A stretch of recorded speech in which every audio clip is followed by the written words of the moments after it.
Uh,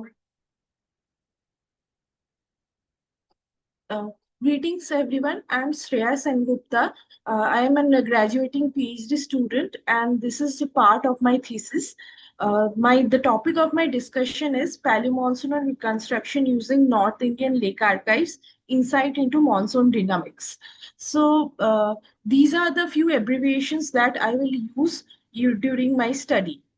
Um, as we see that in Indian summer monsoon provides maximum precipitation to our country, that is India, and Indian lakes can show high resolution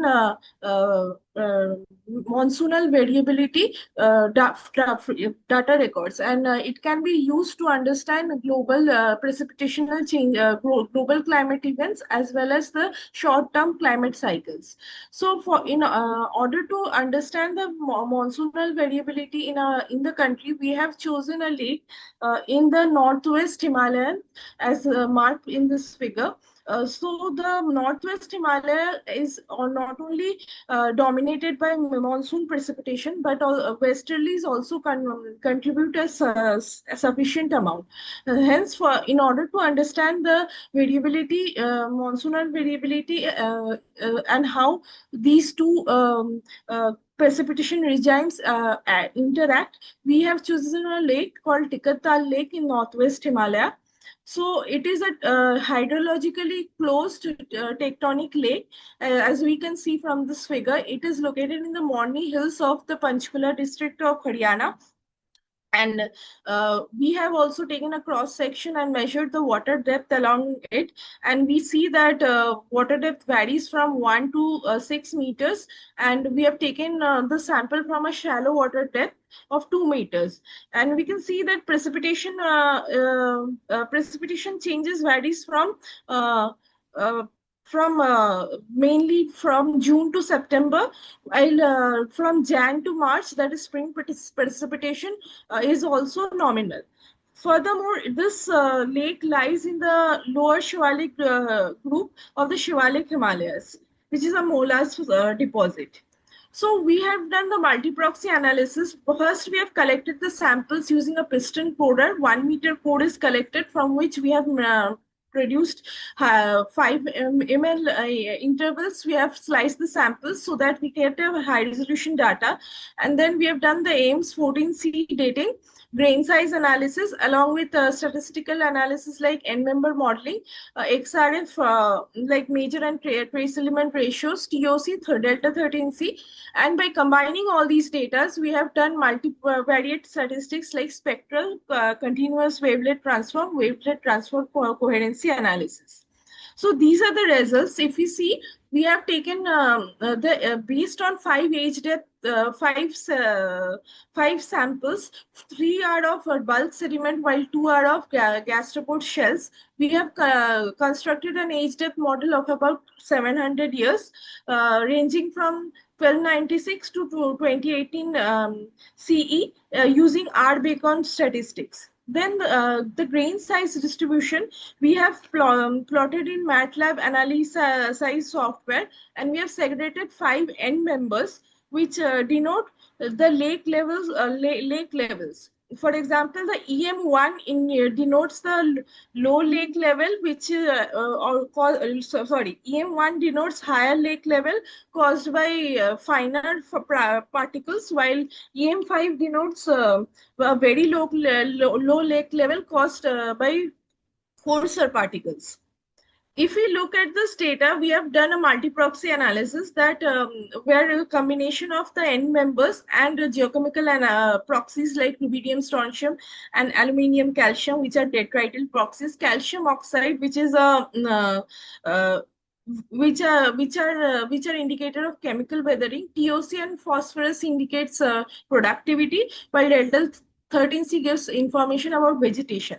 So we see that there is two major short-term cycles, that is LIA and CWP, that is current warm period and little ice age.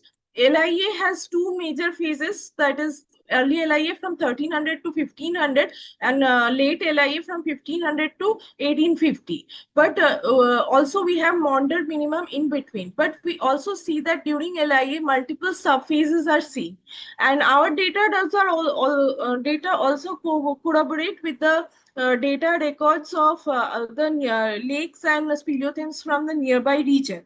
So, in order to understand why there is some multiple subphases of wet phases and dry phases within the LIA, we did the spectral analysis, which gave a result of 22, 19, and 18 years cyclicities. The CWT analysis also showed a range between 8 to 32 years, between 1300 to 1500, and from 1600 to 1850. That this indicated probably ENSO, PDO, and maybe NAO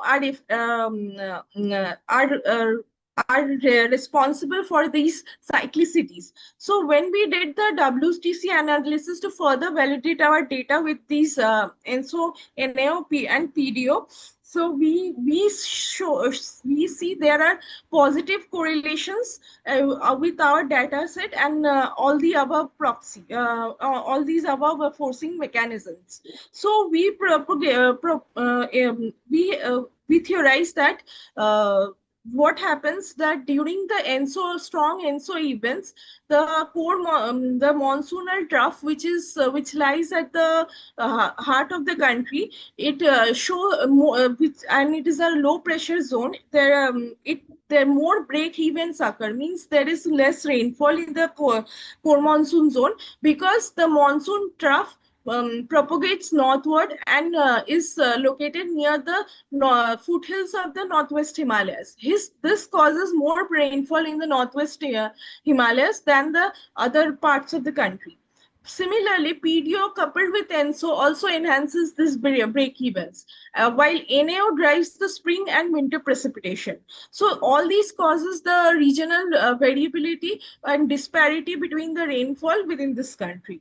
So in my conclusion, I would like to say this multiple proxy records produce a continuous records of 700 years. We have LIA, Maunder minimum, and CWP recorded in our lacustrine record. And even though early LIA is a humid phase, while later LIA is predominantly a dry phase, and ENSO, NAO, and PDO are the main forcing mechanisms which are controlling the precipitation. These are my reference acknowledgement. Thank you so much. Really nice presentation, and it's amazing data set. So now we have some time for some questions for the audience. Yes.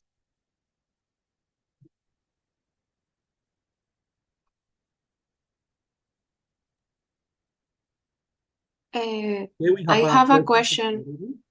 Oh, okay, Angela.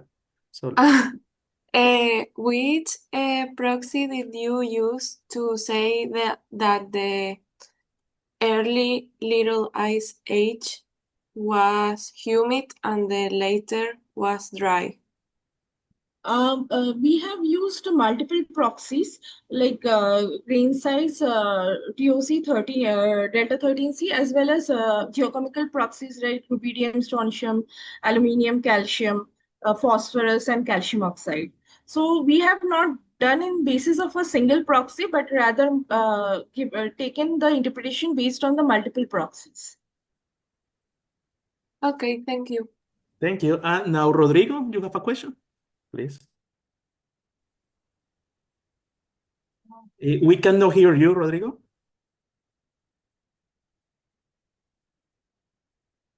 No, I cannot hear you. Can you hear me now? Yes, now we can. Yes. I don't have idea what happens with this microphone. Yes, so I guess that there is also a cyclicity in the isolation that is like 11 years or something like that.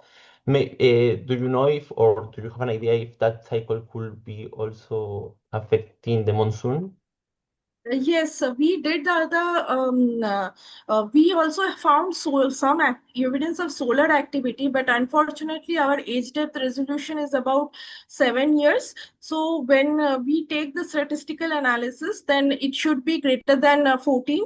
So we that is why we cannot scientifically say that the solar pulsing is also acting in it. Thank you.